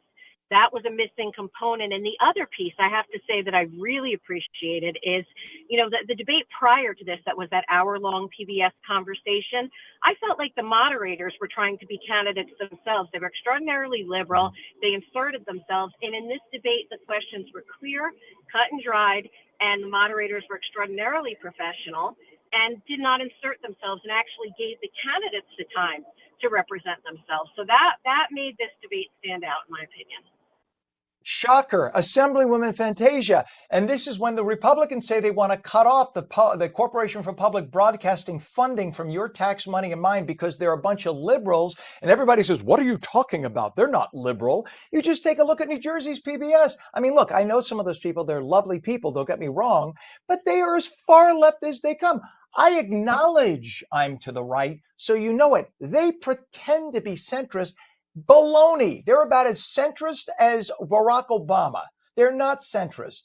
And when they conduct the debate and all the questions are gotcha questions against the Republicans, they're then shocked that they have zero viewership. Well, that's why you have zero viewership. I'm sorry, I have no opinion at all, Assemblywoman. 100%. But, you know, as far as the debate itself and the candidates and what they brought, I think the clear front runner established himself as the clear front runner for a reason. I think Jack Ciattarelli could not have been more focused, more polished, and what a stark contrast to that debate on Sunday, where it literally, they can run from the Phil Murphy specter, but they certainly can't hide. You know, their front runner is great on paper on the Democrat side, a whole lot of fluff going on, you know, and I think Jack is strong. He was principled, he was clear, he was detailed, so proud if he is our representative, and he will be our representative. You know, as far as the other two candidates, I was, you know, impressed. John Bramnick is a colleague of mine in the legislature. And, you know, he definitely is more on the moderate side, but I thought he was clear and realistic, at least in what he thought his plans would be for the state. And I have respect for him.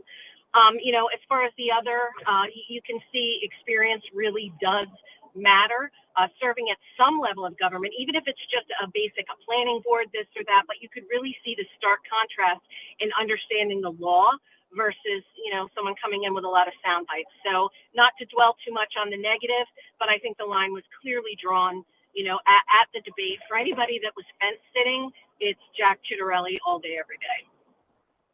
You know, Assemblywoman Fantasia, I think part of it is with a John Bramnick, and he's an awfully nice guy, as you know. He's funny, he's a stand-up comedian.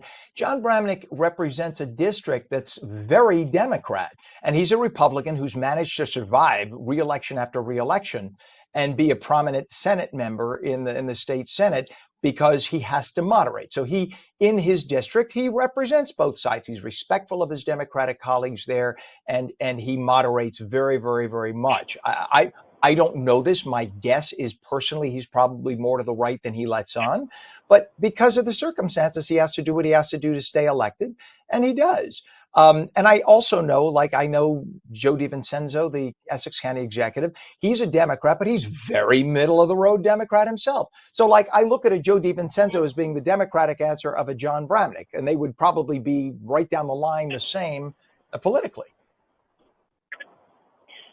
Agreed. And again, you know, I've often said this. I happen to represent an extraordinarily conservative part of the state in Northwest New Jersey. And when you're elected in this system where you represent a district, your values and what you advocate for really does tend to match your constituency as it should. But, you know, in order for Republicans to win this election, and I've said this before, we need Republicans of every single stripe. We need the furthest staunch constitutional conservatives and old school Tea Party, all the way through to the typical quote unquote establishment Republicans. We need the moderate Republicans. We need unaffiliated voters. We even need in the general election those Kennedy style Democrats and the Maha crowd to come over. And we can do this. We can take this state back because, again, they continue to run from Phil Murphy's failed record, 20 years of Democrat failures. If you see the messaging that's coming out of the Democrat Party right now, I have secondhand embarrassment for it, where they say we're the party of affordability. I don't know how they say that with a straight face. And in last night, I listened to the recap from that representative, the lady from the Democrat Governors Association. I mean, laughable, completely laughable. They tap dance, they spin, you know, they put on a show. What a mess. Imagine having to defend that. The joy is Jack Ciattarelli is going to go into this general election having to hammer that. And boy, he can have a big hammer because they have made a mess of this state. All right, Assemblywoman Dawn Fantasia, nice surprise phone call this morning. You're always welcome to call, and we always love you on. We'll have you on video next time. But thank you so much for being there last night, for sharing your opinion today. We'll see what happens 20 days from now. All the politics come to a head with the primary vote, so we'll see what happens. Thank you so much, Assemblywoman, for joining us today. Okay, have a great day. Thank you, Ken. You bet. Take care.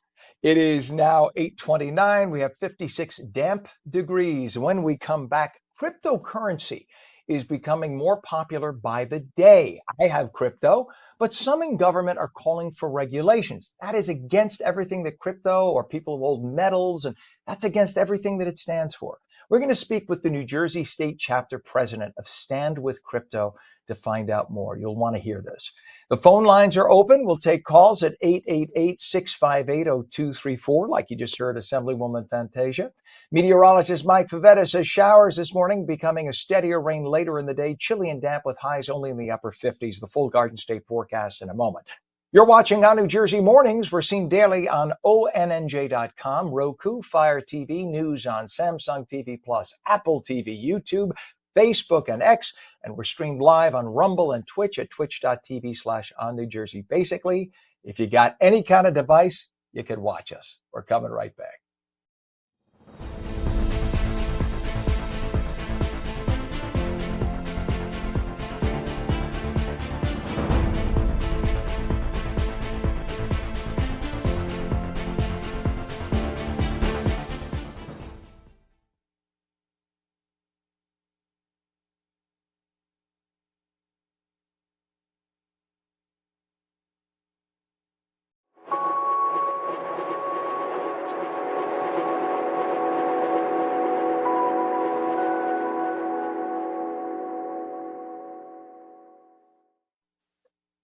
And a very good morning. It is Wednesday, May 21st, 2025, 56 degrees at 8:31. I'm Ken Rosato. Welcome back to ONNJ Jersey Mornings. Showers this morning, becoming a steadier rain later in the day with chilly and damp. Highs only in the upper 50s, approaching 60. So we're almost at our high now.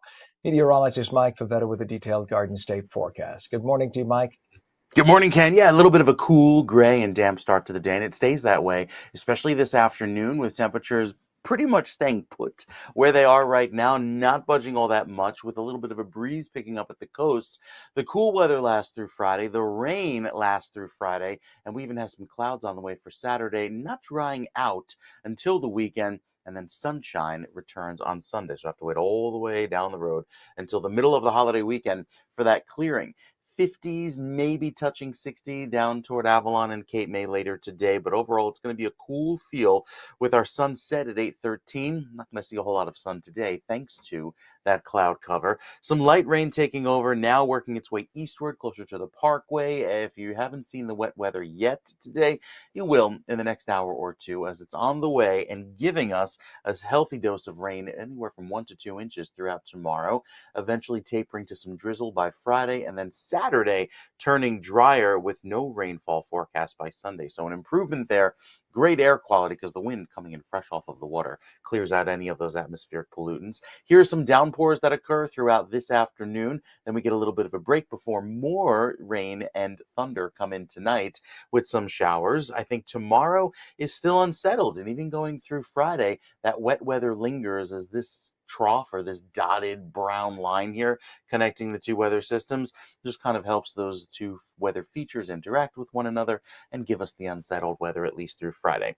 Clouds begin to break up by Saturday afternoon, and then for Sunday we're looking nice and dry and clearer, with the 7-day picture showing the rain lasting through at least Friday, clearing out by Saturday and for Sunday, but we're dry by the end of the weekend. 70 on Sunday, 71 on Monday. So a little bit of a warm up, approaching where we should be for this time of year. But I think the forecast is a little bit better down toward the beaches, because you'll have clearing as soon as Friday with dry weather there. Saturday and Sunday also features highs in the upper 60s and low 70s. Cooler in the overnights, but those warm afternoons will feel great until we get to Monday afternoon, where we have another chance of rain coming in from the south. So I think northern New Jersey stays dry on Memorial Day, whereas the end of the day Monday could have some gray skies, maybe some showers move in southern New Jersey. Big changes on the way after so much dry, beautiful weather the last 2 days. Now it's back to rain and cool and cloudy. Well, I think we'll see a little bit of dry weather this weekend. So fingers crossed that we get a little more sun and warmth in here to make the Memorial Day weekend extra nice. All right, Mike. Every digit on my body is crossed. We want some sunshine this weekend, at least Sunday and Monday. Saturday, all right, it's kind of our gear up. Sunday and Monday, got to get the seats dry for Grandpa. It is what it is. No. All right, sir. Enjoy the rest of the 5 minutes before we come back to you. We'll see you back in a little bit. It is now a chilly 56 degrees, and our time is 8:34. Take a look at the roadways. Because of the wet roadways, we have a lot of traffic incidents. Now, this right now is a Garden State Parkway. This is mile marker 126.1, exit 125, which is in South Amboy, Route 35 exit. That's what you got off to the right there. And just a lot of volume. There was a crash earlier. The crash has been cleared, but you could see the damage is done. So a lot of congestion making their way through there. We have another issue on the on Route 9 northbound at the Edison Bridge in Woodbridge. All lanes have been closed there for well over an hour for a crash investigation. And we have a crash on 287 southbound north of exit 45, Breland Avenue in Boonton. 2 of the 3 lanes are closed. That's causing a nightmare right now through there. The approach to the GWB 8095, upper and lower levels, both very heavy. You could see right there. It's actually a little better than it was half an hour ago. But we're still being told it's a 40 to 45 minute cross time, 35 minutes at the Lincoln, 30 minutes at the Holland, and ongoing roadwork repair, I-80, exit 34, Route 15, east and westbound closed, everybody being detoured off in Wharton, so beware of that. 8:36 is our time, and we are now joined by Carlos Ivan Marino, who is New Jersey State Chapter President of Stand with Crypto, a group dedicated to advancing cryptocurrency education and policy. People hear about crypto and they say, what is that? Carlos is part of the group that tries to tell you about it. They want to let you know about it. He and his team sponsored the streaming for our recent primary debates, both last night and Sunday night. You saw it right here at ONNJ. Carlos, thank you so much after a late night for coming up early this morning and discussing what your organization expects from all of the candidates last night and how you're engaging voters on the innovative issue. Let's start with Stand for Crypto's mission. For those who don't know about the group, tell us the purpose and why cryptocurrency is a significant topic in the gubernatorial election. Thank you very much, Ken. So pretty much Stand with Crypto, we're an organization made up of over 60,000 members in New Jersey. And, we believe in the transformative power and the potential of blockchain technology and digital assets.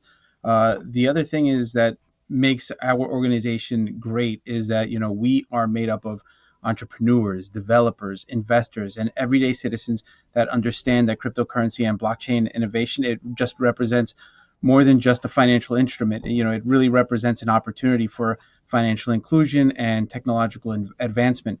And the way that we are going to move forward with that is by, engaging with everyday citizens and informing them of what blockchain technology is and what crypto is. And last night's Republican candidates, Jack Ciattarelli, John Bramnick, Bill Spadia, they're tackling issues like taxes and housing, but what specific cryptocurrency or blockchain policies does Stand with Crypto want to hear from them? And did they address what you needed to hear?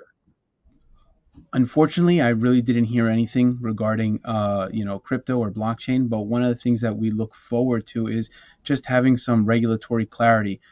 Because when you look at it, back in 2021, people were talking a lot about Bitcoin, and not just Bitcoin, but other digital assets.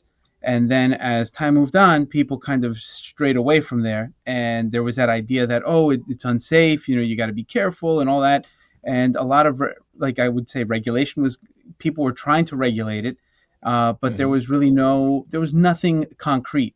And as time is moving on, people are hesitant, but, it's what we want to try and do is have more people get involved. The more mainstream it becomes, the better. And the only way to do that is to have, just good regulation, having regulatory clarity and good frameworks, within the state. And that's a good way for, small businesses to move forward. And, one of the things that I should add is that if you look at New York State, they have what's called a bit license. And in order for anybody to do business, they would have to, like fill out this license. And that scared a lot of businesses in New York. So what did they do? They came over to New Jersey. And if New Jersey tries to enact something like that, then we're going to lose money and people are going to leave the state. And what we have is you have people, or I shouldn't say people, but you have states like there's Wyoming, and then you also have Texas and, Florida. These are states that are, just embracing cryptocurrency and digital assets. And that's something that, us as a state, we should not, let happen because, when you think about it, we are a pharmaceutical corridor. And on top of that, we also, from Thomas Edison and his lab in Menlo Park, we are innovators, and New Jersey should stay that way. I agree with you 100%. I mean, New Jersey could be what Delaware is for corporations, right? Where the regulations are very, very low, or Nevada for corporations. That's why so many companies had their corporations based in those states, because the taxes are lower there for corporations and the rules and regulations are lower. That's how you attract business. You don't attract business by saying, okay, we're going to tax 80% of what you make and we're going to give you this stack of regulations. That's not what it's about. You could, as President Reagan proved in 1980, in 1980, in fact, 1980 through 1988, what he proved was by lowering taxes and lowering regulation, that stimulates the economy and you actually get more money. He lowered the top tax rate from 70 and 90%, depending on what we're talking about or what era. He lowered it down to 28%. And Democrats love to say, and I know I don't want you to have to delve into the political. I know you try to be apolitical, okay. but it's me. So Democrats love to say, but we ended up in a deficit because of that. The only reason we ended up in a deficit, because I was alive then, the only reason we ended up in a deficit was the Democrats took over both houses of Congress in 1982. And as more money was coming in because he lowered the tax rate, they spent even higher amounts than we had coming in. So the Democrats outspent, say for instance, we were making $1 trillion a year in taxes. Suddenly under Reagan, we were making $2 trillion, but the Democrats took control and they were spending $3 trillion as we were making $2 trillion. And then they blame Reagan for cutting taxes as being the reason why we were in debt. No, it's because you, no matter what, as Democrats, no matter how much you make, you spend twice as much. And it's all about making the constituents happy so they'll keep voting for you. That is not what responsible government's for. And the beauty of cryptocurrency is the independence of that regulation. And the minute you get government coming in and hyper-regulating or not making it clear where they stand with regulation, that's when you scare people away. Just like in any corporate environment, when there's uncertainty in the stock market, that's when stocks go down. So I don't understand why our elected officials just can't grasp that. It's really all about education. If more elected officials were to just really look into what blockchain technology is, and also what some cryptocurrencies are out there that offer, they would really be able to see, okay, there's something that we have here. Because one thing that I have to mention is that, blockchain technology, it represents something more than just cryptocurrency. It's fundamentally, it's a new approach to data, transactions, and trust. And it offers solutions that, like real New Jerseyans, if they're having problems, there are solutions within this technology. And, it's really about one, educating themselves, and also elected officials educating themselves about what this can do. Like one of the things, right now people are talking a lot about AI and how AI is has a huge impact. The interesting thing about blockchain technology is that it can verify what is real and what is not. And that could be a tool. So AI and blockchain can work hand in hand. Not only that, but if you were really to look at what blockchain technology is, and not just as digital asset, but if you were to really look at it, it has the potential of streamlining government services. It has the potential of, coming up with solutions at the municipal level, at the county level, even at the state level. Carlos, what is your organization doing now to emphasize voter education so that people do understand more about the blockchain technology and crypto and how it can benefit this state. What are you doing now? Because it's great that you exist. Thank God you exist. And it's probably hard taking on everybody one at a time, but what are you doing to make sure everybody understands how brilliant this is? So our goal with our organization is to do meetups. We're trying to meet up with everyday citizens and people that are interested in crypto and in blockchain, and we want to just tell them that, hey, you're not alone. You may think that you're alone here in the state of New Jersey, but you're not. There's a bunch of us that are out there, and we do have the potential of making a change, and we do have the potential of making ourselves heard. With over 60,000 members, if when we come together, there's a lot of power, and especially when it comes during times of an election. With 60,000 votes right there, that's really good and it's powerful. And as long as we stick together, we can really drive our mission home. I think you're going to grow significantly because this is the future. This is the future of technology and the future of investment. It just makes sense. Before we let you go, Carlos, how do people find out more? What's your website? Oh, so like you can go to Stand with Crypto, and then there's also another website which is njita.org, but Stand with Crypto would be the website that you would be able to go to, and that would be like standwithcrypto.org. If Should I repeat that again? Because I just Go ahead, please. Yeah, so you go standwithcrypto.org. That's one website that you can go to, and you can get all the information that you need. And yeah, I highly recommend everybody go and check it out. It's very interactive, and there's a lot of information there that you would be able to look up. All right, we got it right on the screen there too. We have it on the screen for everybody to see, Okay, so they see how. excellent, Make sure excellent. they know crypto is spelled with a Y, CRYPTO. I love crypto. I love the whole blockchain technology. It's just so smart, and it's the future. And I want you on the show as often as you can, Carlos, because people need to learn more. We even if each week we have you on and you tell us some new feature or something that people need to understand, we need to educate folks, including myself. I want to keep learning. I'm just learning the basics of it, but we need to have you on a regular basis. Carlos Ivan Marino, New Jersey State Chapter President of Stand with Crypto. It's a pleasure. Thanks for working with us. Thanks for sponsoring our streaming. And thanks for joining us this morning. Thank you very much, Ken.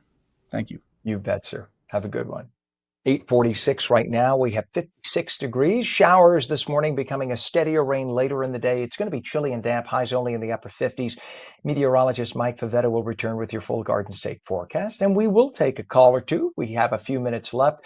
888-658-0234. You're watching on New Jersey Mornings. Don't go away.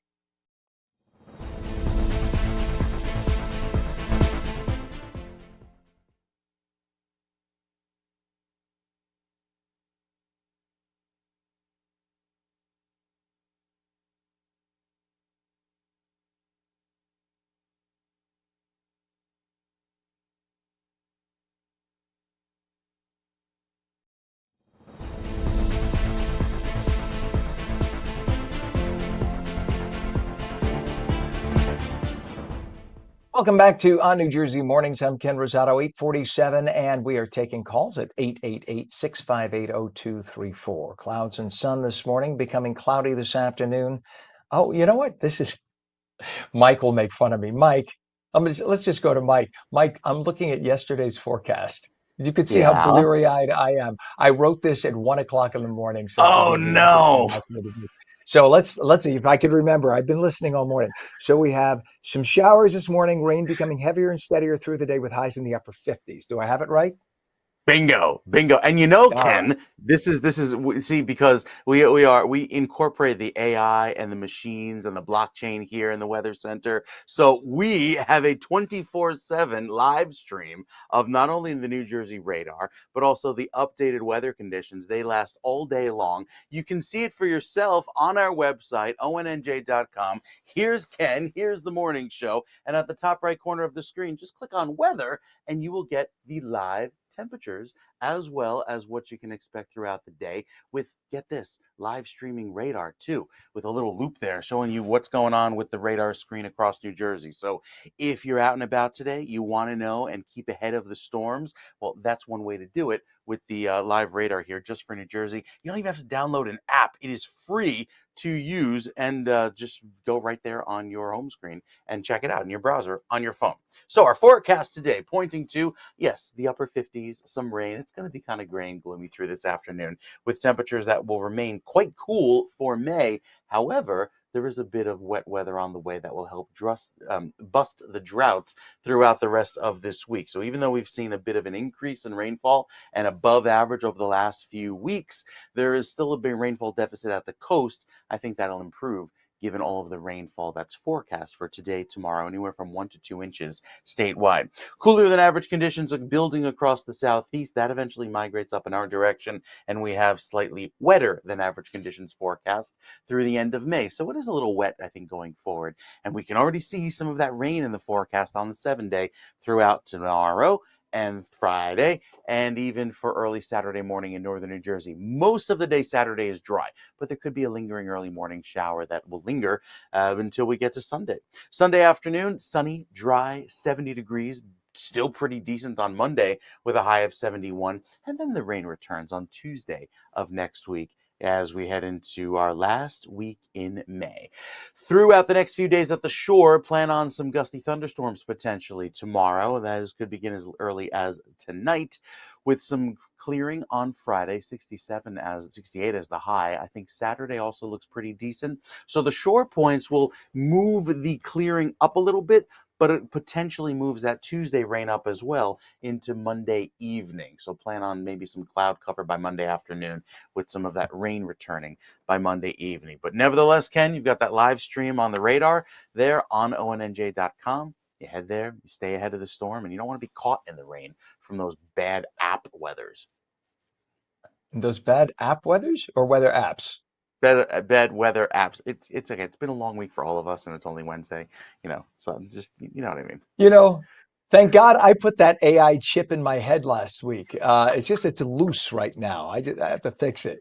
All right, my friend. By the way, I know you deserve days off from time to time, but I must tell you, not having you on the couple of days, even though the AI was working with the weather computer very well, it's just not my I Mike was Favetta. I was So watching from the plane. I had Nino in one arm, I had my phone in the other, and I'm like, oh, let's see how Ken is doing with the show. And then it was just like, the generic music and the graphics. I know it's not the same.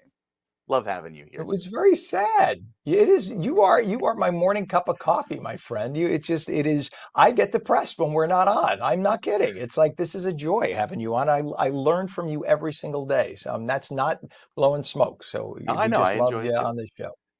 You bet. All right, pal. Have a great day. We'll catch you in the You too. morning. Yep. Thanks. It is now 8:52. That is the truth. Mr. Favetta is the show. You can't. That is, by the way, every time that there's ever research done on morning television, and having done morning TV in New York for 25 years and in Miami for 5 years before that, the number one thing people want in the morning is a meteorologist giving them their forecast. Not just the weather, they want to hear it from somebody who knows about it and who could tell you. Number two, in New York, the New York Metro, is traffic. And then everything else follows. That's been the case for 20 something years. So we are very fortunate to have a certified meteorologist. The guy can teach it. He is brilliant. So we're lucky to have Mike very much. Let's take a look at traffic now. Mile marker 127.8 south of exit 127 on the Garden State Parkway, volume there. And that is by Keysby. And that's by I-287 North, the exit. I was saying yesterday, I had never heard of Keysby, but it's apparently as you go down south toward the shore, that's by Route 440 in that area, 287 North. So forgive me for not knowing. I've been in New Jersey since 2002. I now know that that's Keysby. There's the exit. The only other crash investigation we have to talk about now, because everything's been pretty much cleared up in terms of crashes, is US 9 northbound by the Edison Bridge in Sayreville, Woodbridge. All lanes have been closed now for 2 hours. That's a mess. So avoid that area in Woodbridge if you can by the Edison Bridge, Route 9. The inbound, I should say, upper and lower levels of the GWB on 8095. It's actually picking up. Look at the lower level on the left. In a matter of an hour, we went from a 50-minute delay going in. It's now 20 minutes. So that is really cleared up. Lower level, the way to go. The upper level is still a little slow. It's about 35 minutes, but it's moving. So it just tells you everybody bunches up and comes into work at the same time. And then they're like, that's it, we're in. And that's what you got on the GWB. The Lincoln and Holland are also moving pretty well right now. The Lincoln's 25 minutes, Holland is 20 minutes. If you're making your way into Manhattan, there you go. Last night we had that debate, the last gubernatorial primary debate, and that was held in New Jersey, in Newark, New Jersey, at the Payne Technical School. What a beautiful facility, by the way. Let's take a listen to some of the candidates and what they had to say, some takeaways. Let me just bring it up, Pam, as we talk here. Sorry, we're doing this live on the air together. We're going to do Spadia first if we can. Spadia was talking about it was Spadia versus Rutgers. Let's hear what he had to say about that. What are we going to do? We are going to cut some higher education. I'm going to start with $1 billion cut out of the Rutgers budget. It is absolutely outrageous that Rutgers University has a $5 billion budget, $1 billion coming from the taxpayers, and still one of the most expensive in-state tuitions in the entire country.